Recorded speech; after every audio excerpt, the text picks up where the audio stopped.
Grazie. Invito il Presidente Soru a prendere la parola. Grazie.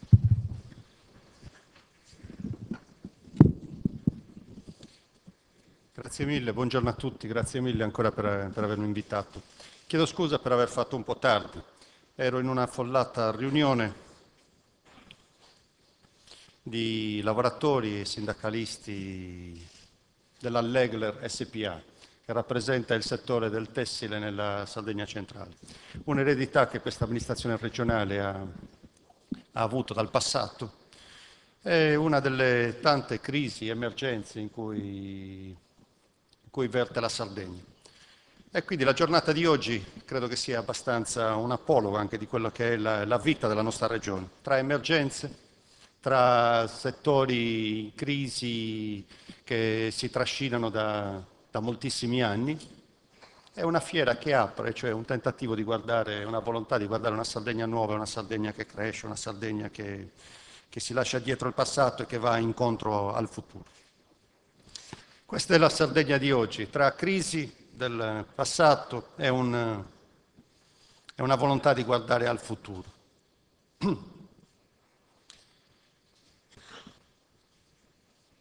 Questa regione innanzitutto cerca di gestire le emergenze, cerca di gestire le crisi del passato e lo fa, credo, con una volontà anche diversa rispetto al passato. Laddove in altre occasioni siamo stati spettatori di crisi e di chiusure anche importanti, di un processo di deindustrializzazione, di una presenza industriale per la quale la nostra regione aveva pagato. Noi oggi cerchiamo di difendere per quello che possiamo, per quanto possiamo, direi con tutte le forze possibili, di difendere l'industria che esiste nella nostra regione e che vogliamo che continui a esistere e che continui a produrre lavoro.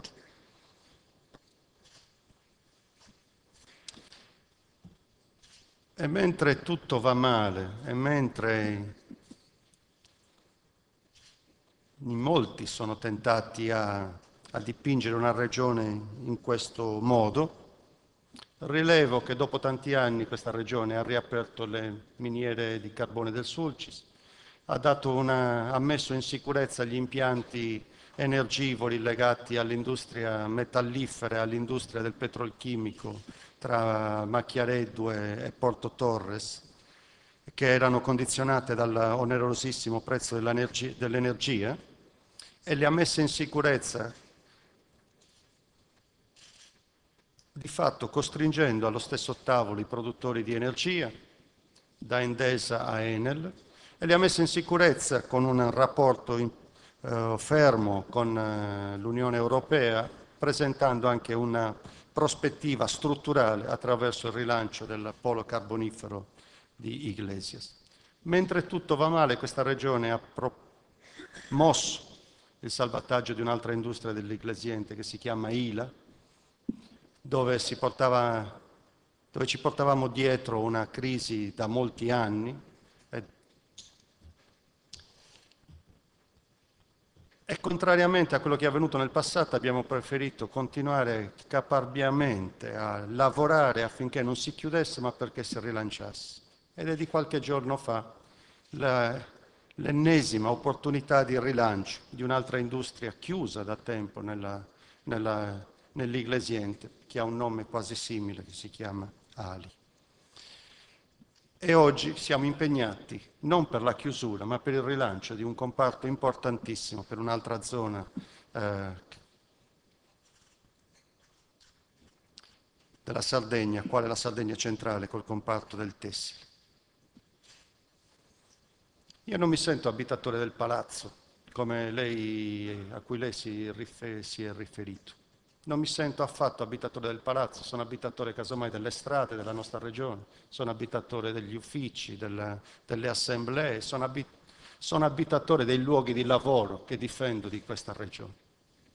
E li difendo innanzitutto mettendoci quel poco che ho di competenza e mettendoci molto la faccia, occupandomene in prima persona, facendo fare alla regione il ruolo di sindacalista, facendo fare a questa regione il ruolo di propositore di nuove possibilità, facendo fare a questa regione il ruolo che deve anche fare di immaginatore di di possibilità diverse per alcuni comparti industriali che sono in crisi da decenni e che in qualche modo vedono anche la luce in questi ultimi mesi.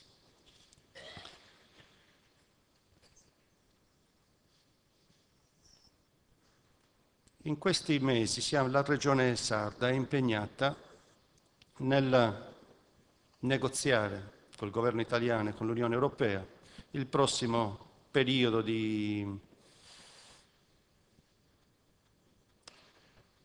programmazione dei fondi comunitari e per la prima volta anche dei fondi nazionali, del prossimo periodo appunto degli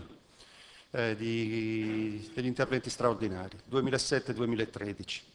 Si pone subito dopo l'ultimo periodo, 2000-2006, che ha visto interventi straordinari dell'Unione Europea, ha vinto risorse importanti nazionali per i fondi per le aree sottoutilizzate.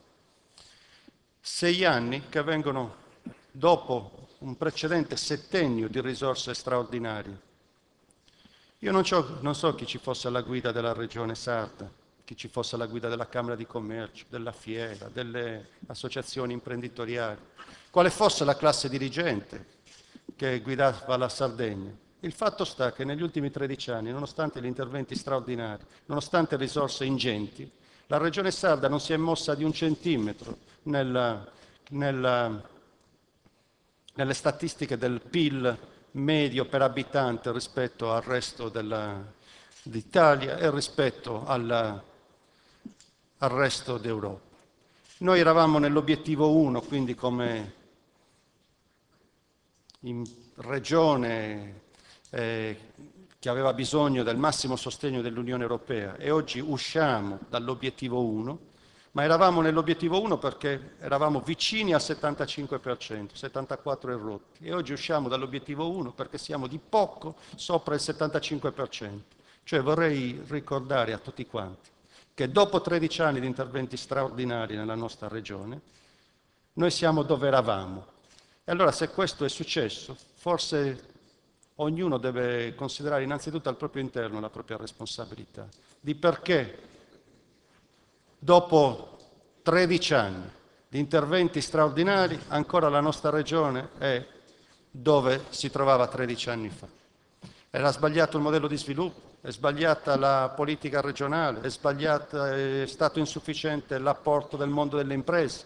Io credo che ci siano state delle mancanze da parte di tutti gli attori e ogni attore oggi deve sentirsi responsabile di fare la sua parte. La Regione sta facendo la sua parte, lo fa credo con coraggio, innanzitutto facendo quello che gli è massimamente proprio.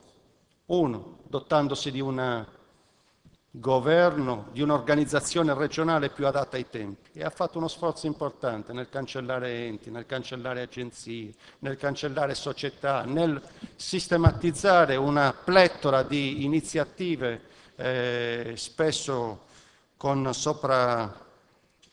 sovrapposizione di responsabilità e con sovrapposizione di costi. Sta cercando e lo sta facendo in maniera importante ed è stato apprezzato a livello nazionale di riqualificare la sua organizzazione, di ridurre le spese e di riqualificare le sue spese. Sta facendo innanzitutto quello che deve fare, guardando a casa propria e migliorando la casa propria. Credo che abbia fatto un'altra cosa importante, ha guardato al suo bilancio e pur avendo ereditato un bilancio che ha moltiplicato per 10 i debiti negli ultimi 5 anni, ha avviato un processo di risanamento di quel bilancio in maniera importante e ha guardato a ridurre le spese, riqualificare le spese e aumentare le entrate. E questa Regione credo che abbia fatto la sua parte in questi ultimi 2 anni e mezzo, rinegoziando il livello delle proprie entrate con lo Stato e rinegoziando il livello delle proprie entrate anche con l'Unione Europea. Ed è per questo che oggi noi discutiamo un bilancio nella nostra Regione che ha aumentato in un solo anno di oltre il 40% le entrate proprie regionali, cioè il livello di compartecipazione alle tasse che vengono raccolte nella nostra regione. Ed è per questo che per la prima volta questa regione, per la prima volta dopo decenni ormai, ripresenta un bilancio in pareggio per il 2007, pur spendendo 1 miliardo in più di quello che spendeva nel 2003, e lo fa perché è riuscita ad aumentare il livello delle entrate.